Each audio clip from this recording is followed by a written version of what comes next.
अधिकारी और संबंध, इन चारों को अनुबंध चतुष्टय कहा जाता है।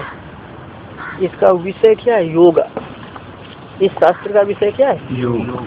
हाँ, पातंजल योग सूत्र जो ग्रंथ है इसका विषय क्या है? योग।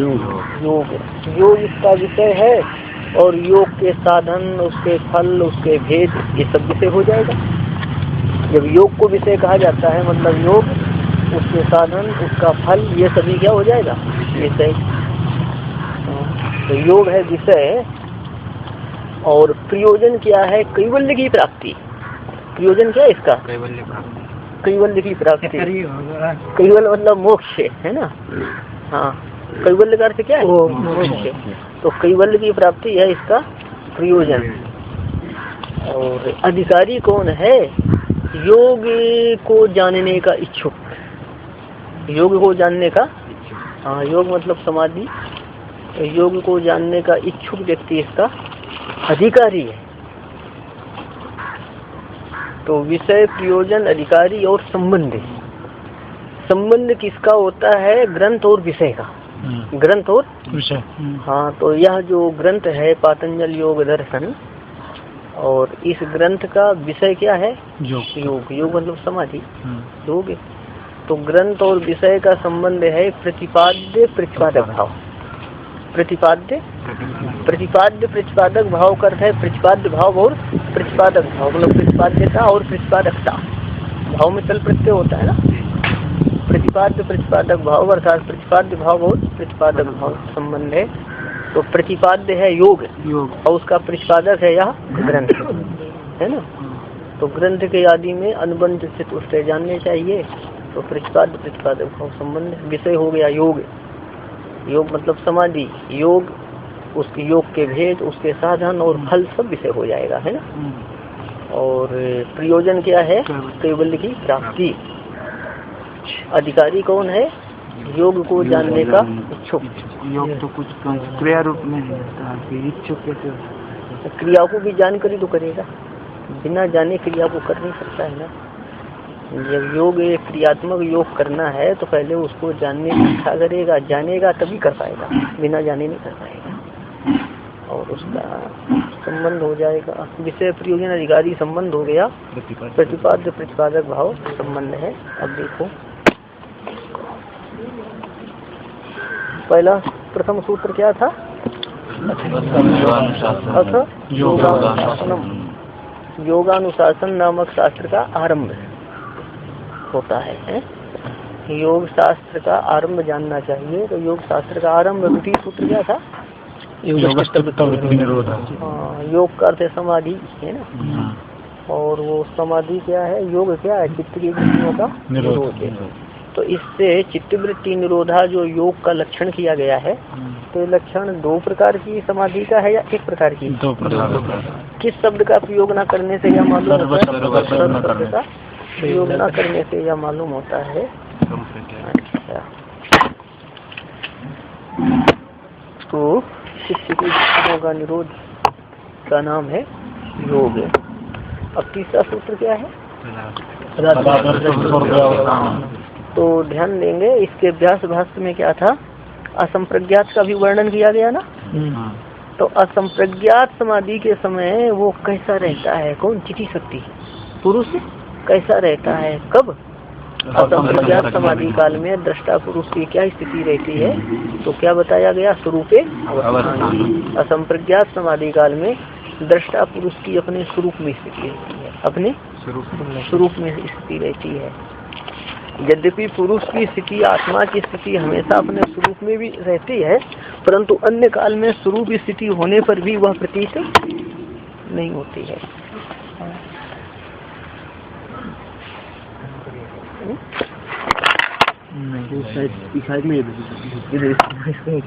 इसके नहीं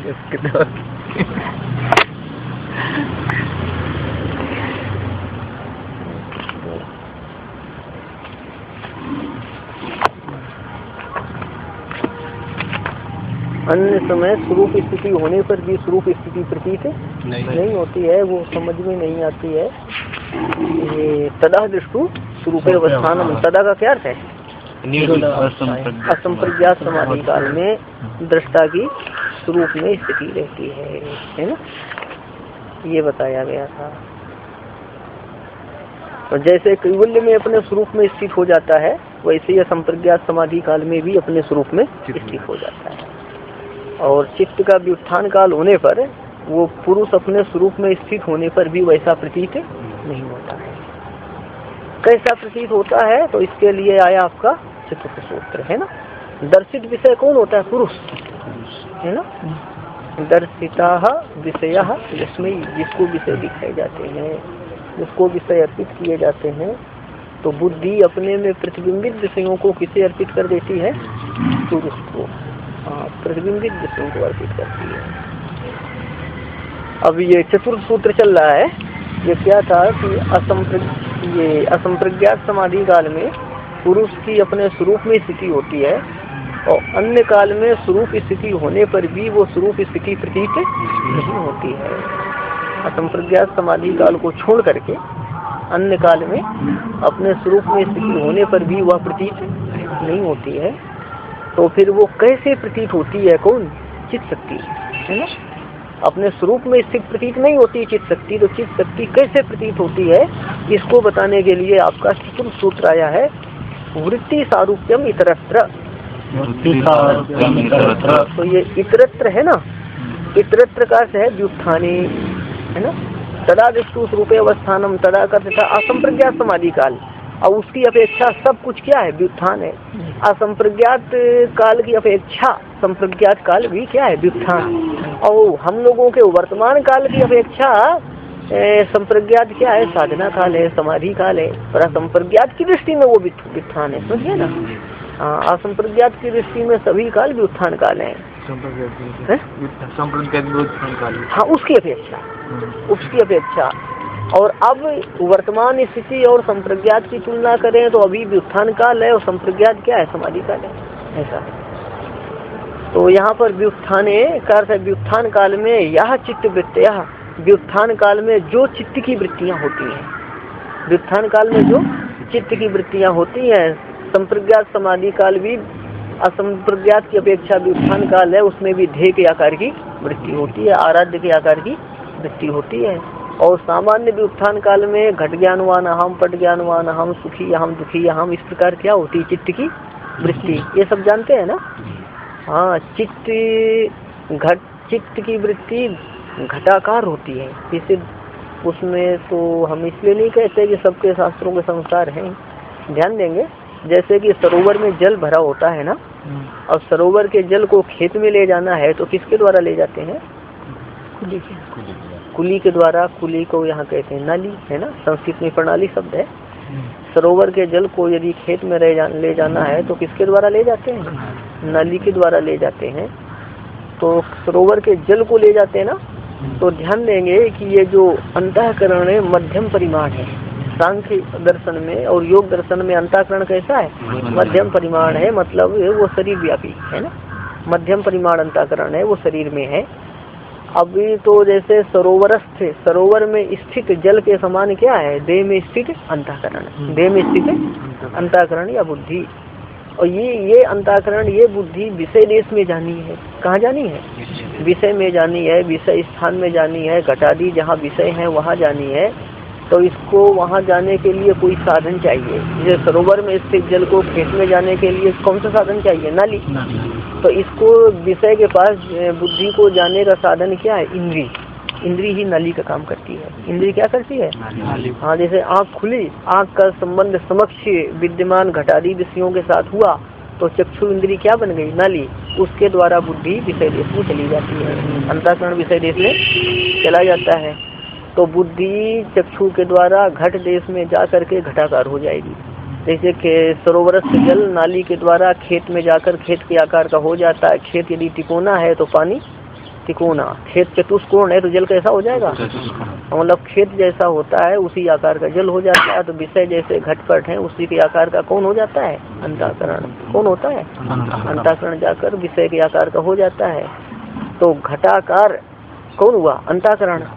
तो ये जो घट के आकार का अंतःकरण हुआ तो अंतःकरण का ही घटाकार परिणाम हुआ। जैसे मृत्तिका से घट बनाते हैं तो मृत्तिका का घटाकार परिणाम हुआ, तंतु का पटाकार परिणाम हुआ। तो यहाँ पर अंतःकरण ही घट के आकार का हो गया, जैसे जल खेत के आकार का हो गया, तो घटाकार परिणाम किसका हुआ? पटाकार परिणाम किसका हुआ? तो अंतःकरण का घटाकार परिणाम ये क्या है? आपका घट ज्ञान है। और अंतःकरण का पटाकार परिणाम ये क्या है?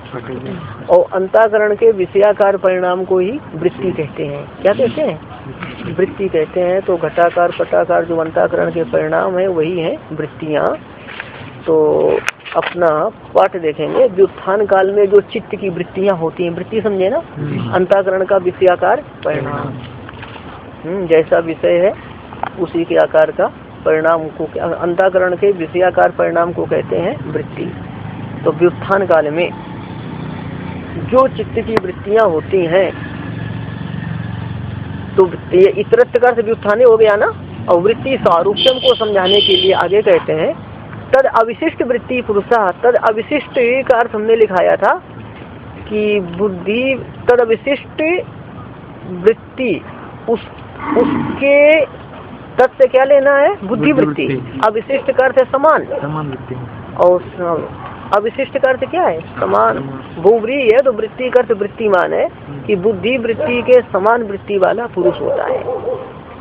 व्युत्थान काल में जो चित्त की वृत्तियाँ होती हैं तो उस चित्त वृत्ति के समान वृत्ति वाला पुरुष प्रतीत होता है।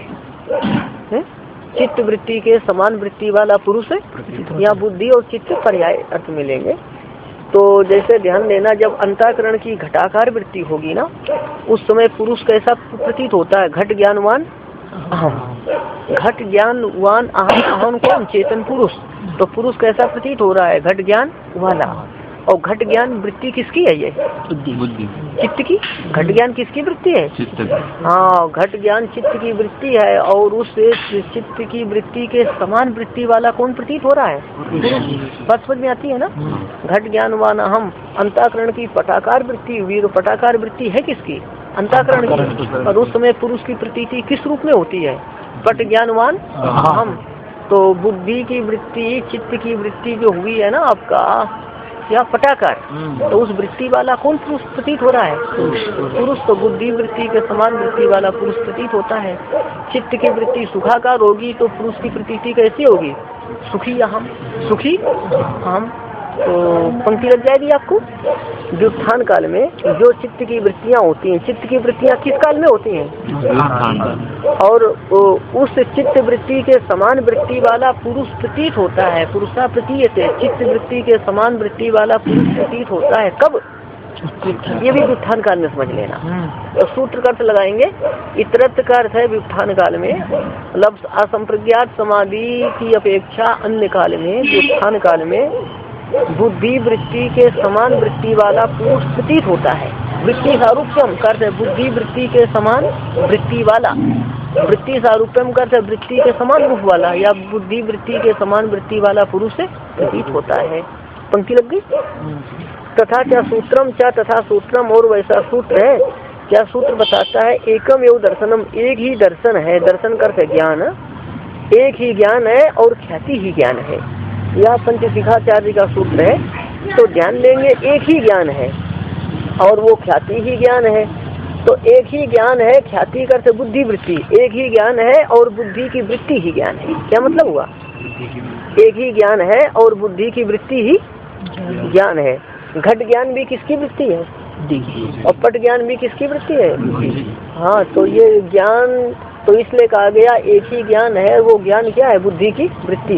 तो सभी प्रकार के ज्ञान बुद्धि की वृत्तियाँ ही है, चाहे घट ज्ञान पट ज्ञान हो, या तो विवेक ख्याति हो। विवेक ख्याति मतलब सत्य पुरुष का अन्यता ख्याति हो, बुद्धि से भिन्न अपनी आत्मा का ज्ञान हो, वो भी किसकी वृत्ति है? बुद्धि की। हाँ, तो ये मतलब हुआ। वृत्तियाँ सभी पुरुष की है, चेतन पुरुष नहीं, वृत्तियाँ सभी बुद्धि की है। आत्मा चेतन आत्मा तो ज्ञान स्वरूप है, उसकी कोई वृत्ति नहीं। लग जाएगा। एक ही ज्ञान है और वो ख्याति ही ज्ञान है, मतलब बुद्धि की वृत्ति ही ज्ञान है। ऐसा जैसे ये घट आदि का ज्ञान भी बुद्धि का ज्ञान हो गया, तो विवेक ख्याति को भी हम बुद्धि का ज्ञान मानेंगे तो घट आदि ज्ञान जो है तो अज्ञान का कारण है। तो जो पुरुष का ज्ञान जो हम बोल रहे हैं कि बुद्धि को हो रहा है, तो उस ज्ञान को विशेष ज्ञान नहीं मानना चाहिए या नहीं, नहीं मानना तो चाहिए? यहाँ देखो ये जो कह रहे हैं ना, एक ही ज्ञान है और बुद्धि की वृत्ति ही ज्ञान है। जैसे घट ज्ञान किसकी वृत्ति है? बुद्धि की। और पट ज्ञान किसकी वृत्ति है? बुद्धि की। तो ये जो विवेक ख्याति है, मतलब बुद्धि से भिन्न पुरुष का ज्ञान है, ये किसकी वृत्ति है? बुद्धि की। तो इस दृष्टि से कह दिया है, क्योंकि जो पुरुष का ज्ञान है, आत्मा का साक्षात्कार है, वो बुद्धि की ही वृत्ति है, इस दृष्टि से कह दिया है। हालांकि वो जो है ना सबसे उच्चतम ज्ञान है, मोक्ष का साधन ज्ञान है, और बहुत अंतःकरण की शुद्धि होने पर, बहुत साधना करने पर होता है, वो श्रेष्ठता तो है ही, विशेष तो है ही, पर बुद्धि की वृत्ति है ये कहा, वृत्ति तो बुद्धि की ही है ना। ऐसा तो विवेक ख्याति कब रहती है? संप्रज्ञात समाधि में।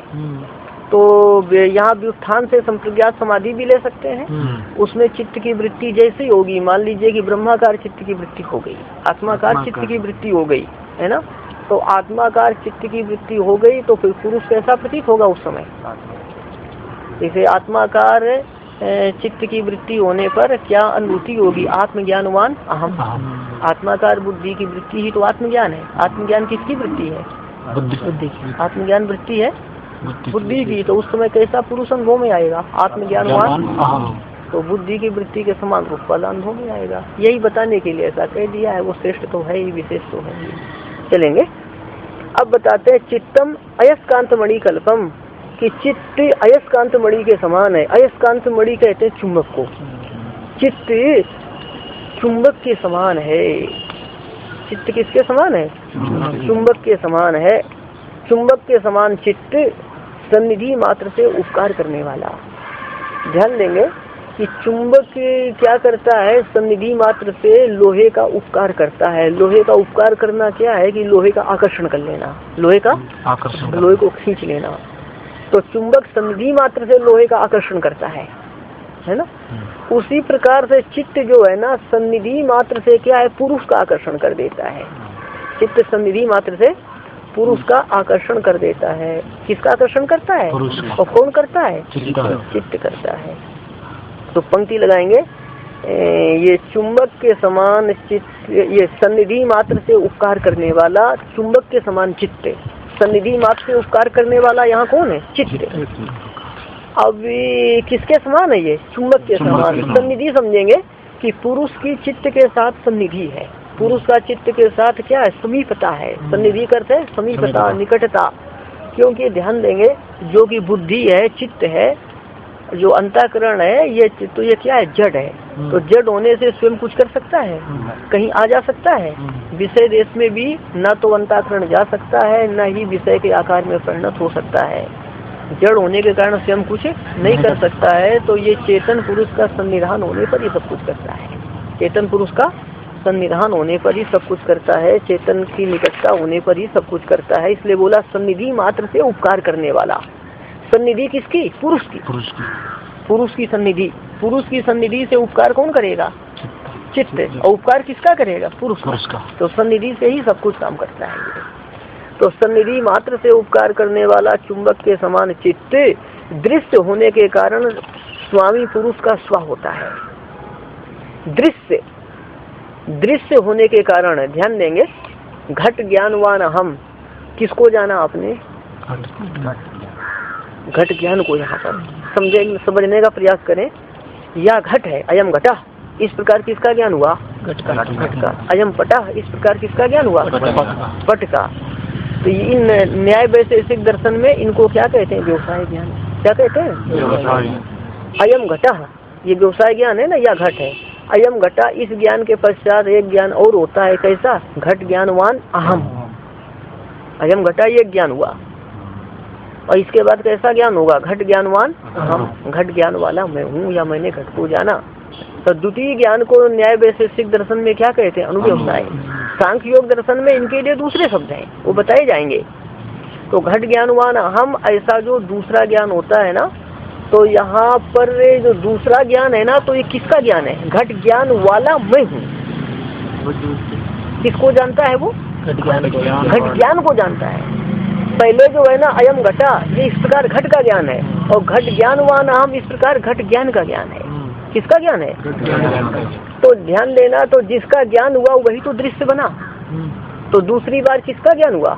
घट ज्ञान का। घट ज्ञान का। तो दृश्य क्या बना? घट ज्ञान बनाना। पहले घट का ज्ञान हुआ है तो पहले घट दृश्य बना, और दूसरी बार क्या दृश्य बना? घट ज्ञान दृश्य बना।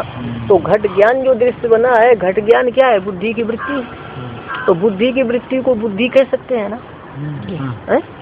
जैसे कि मिट्टी का घटाकार परिणाम ही तो घट है, तो मिट्टी के परिणाम को घट कह सकते हैं ना?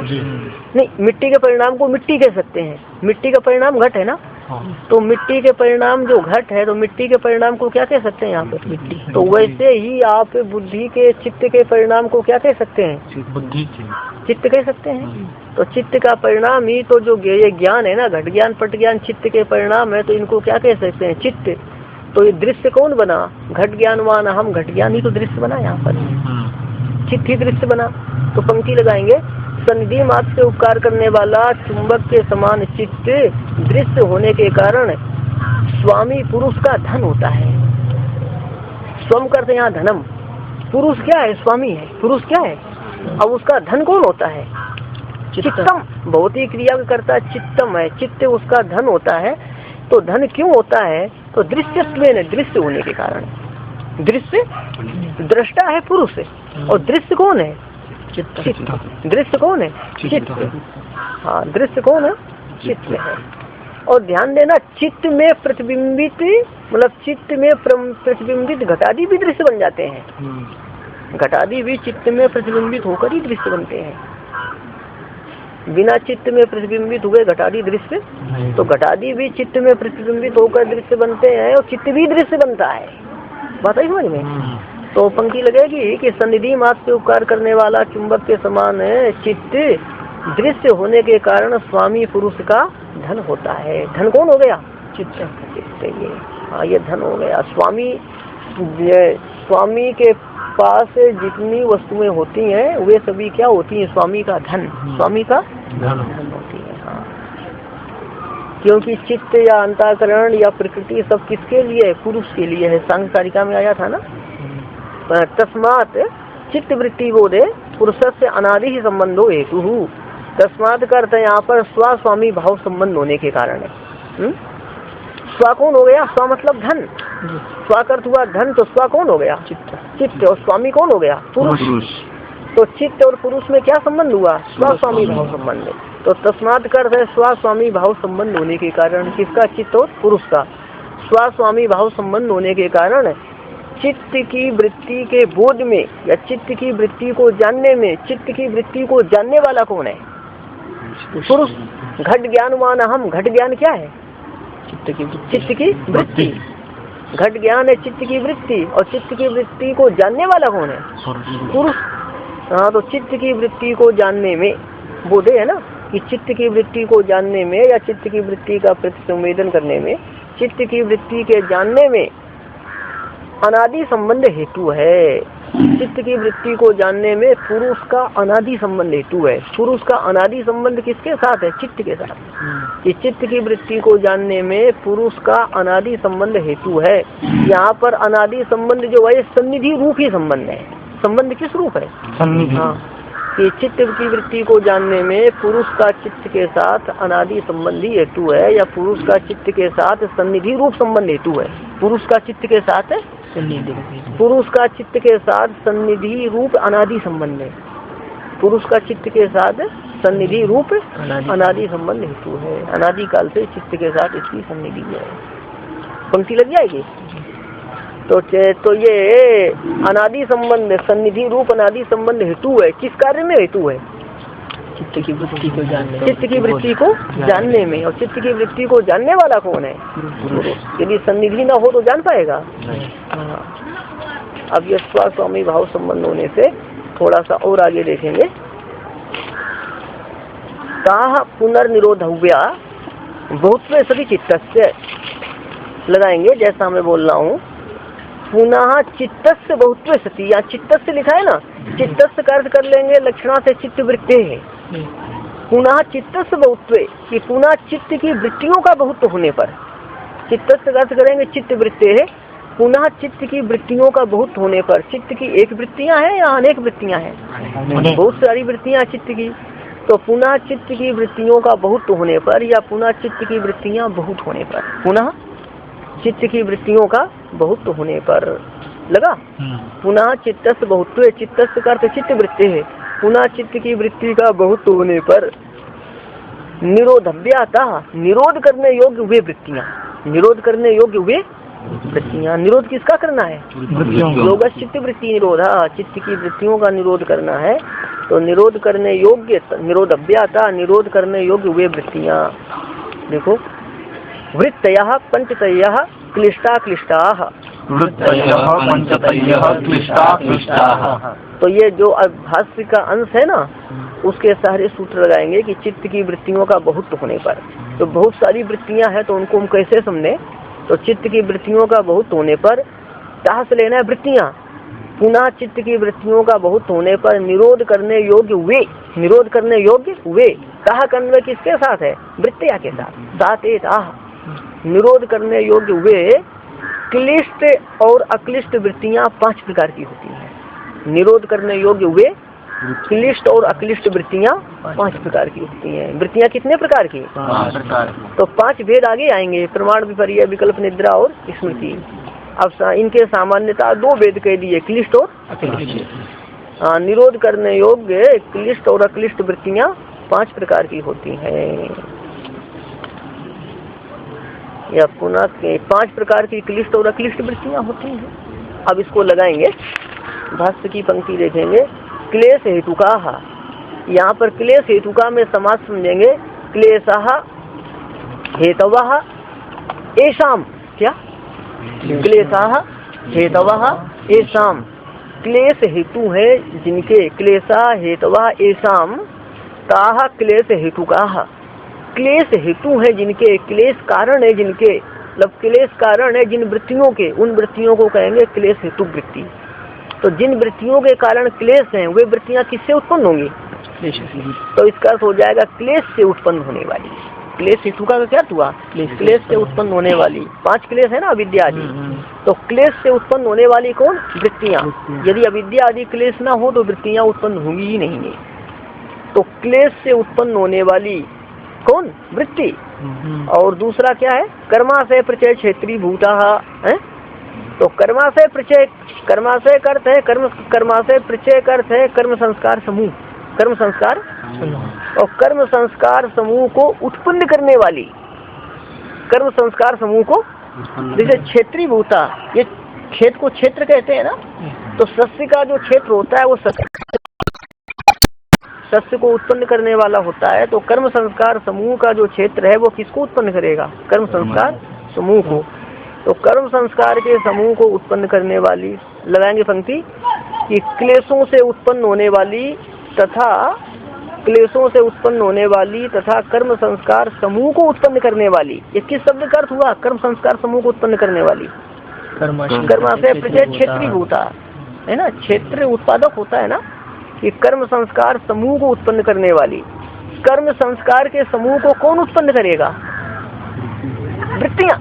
कौन उत्पन्न करेगा? क्लेश हेतु का अर्थ है क्लेश से उत्पन्न होने वाली। क्लेश से उत्पन्न कौन होंगी? वृत्तियां। और वृत्तियां किसको उत्पन्न करेंगी? कर्म संस्कार समूह को, मतलब कर्म के संस्कारों को उत्पन्न करती हैं। अच्छी वृत्ति से अच्छे संस्कार होते हैं, बुरी वृत्ति से बुरे संस्कार होते हैं। तो कर्म संस्कार के समूह को उत्पन्न करने वाली वृत्तियों से ही संस्कार होते हैं, विचारों से ही संस्कार होते हैं।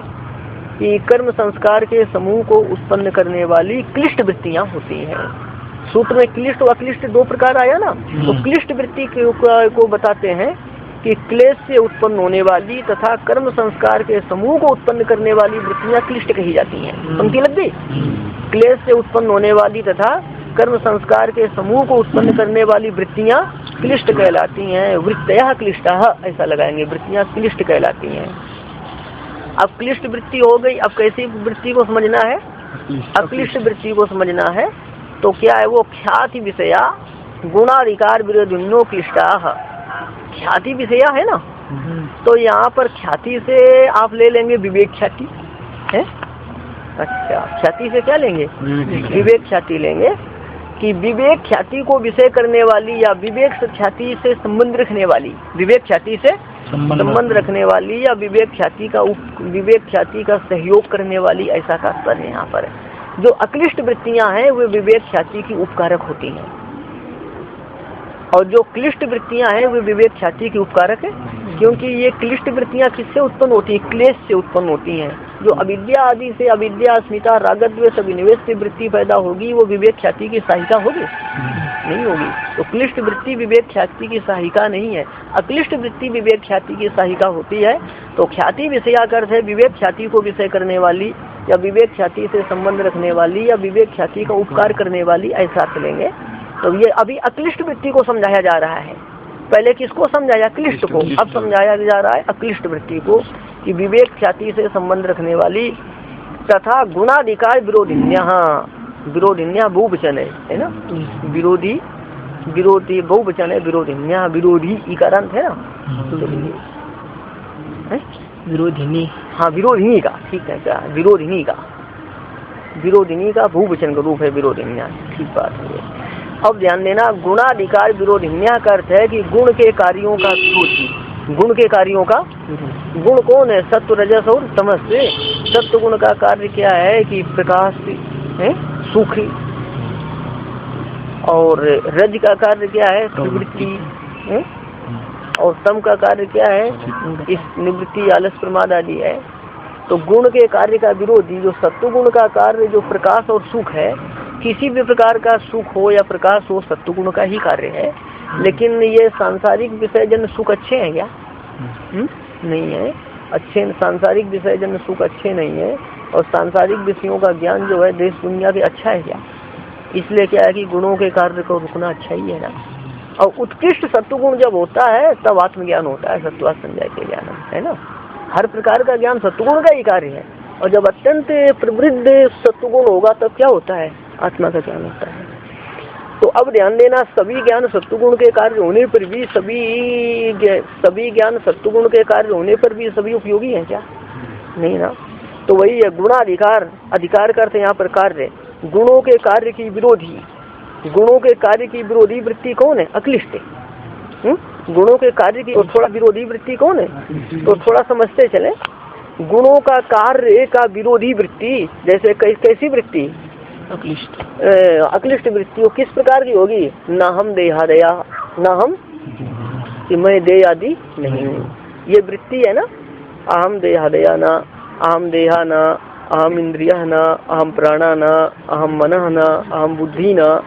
तो ना हम देहादया, ये वृत्ति कैसी है? अक्लिष्ट वृत्ति है। कैसी है?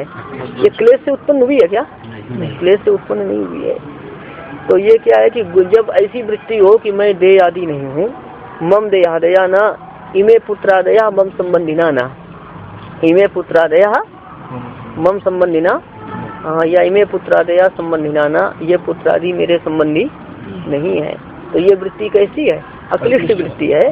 और जब ऐसी वृत्ति रहेगी तो फिर ये गुणों के कार्य हो पाएंगे? गुण प्रवृत्त नहीं हो पाएंगे। तो ये गुणों के कार्य की विरोधी वृत्ति है। विरोधी वृत्ति समझा? ना हम देहादया, इमे पुत्रादया ना मम, है ना, ये पुत्रादि मेरे नहीं है। तो ये वृत्ति कैसी है? अक्लिष्ट वृत्ति है। और किसकी विरोधी है? गुणों के कार्य की। हाँ, कि गुणों के कार्य की पंक्ति लगाएंगे, विवेक ख्याति का उपकार, विवेक ख्याति से संबंध रखने वाली तथा गुणों के कार्य की विरोधी वृत्ति अक्लिष्ट कहलाती है। विरोधी वृत्ति, हाँ कार्य है, कार्य है यहाँ पर। गुणों के कार्य की विरोधिन्या, विरोधिनी से बनेगा बहुवचन में, विरोधी वृत्ति अक्लिष्ट वृत्ति कहलाती है। तो साधना में उपकारक कौन सी वृत्ति हो गई? अक्लिष्ट वृत्ति उपकारक हो गई, और क्लिष्ट वृत्ति उपकारक नहीं हुई। अच्छा, अब ध्यान देंगे।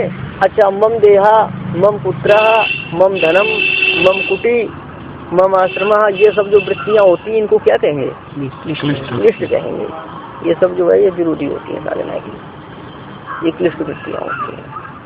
आगे ध्यान देंगे, अभी अक्लिष्ट वृत्ति को ही समझा रहे हैं। क्लिष्ट प्रवाह पतिता अपि अक्लिष्ट, क्लिष्ट वृत्तियों के प्रवाह में पतित होने पर भी या क्लिष्ट वृत्तियों के प्रवाह में आने पर भी ऐसा न क्लिष्ट वृत्तियाँ चल रही हैं, मम देहा, मम धनम, मम पुत्र, तो इस प्रकार कौन सी वृत्तियाँ हो रही हैं?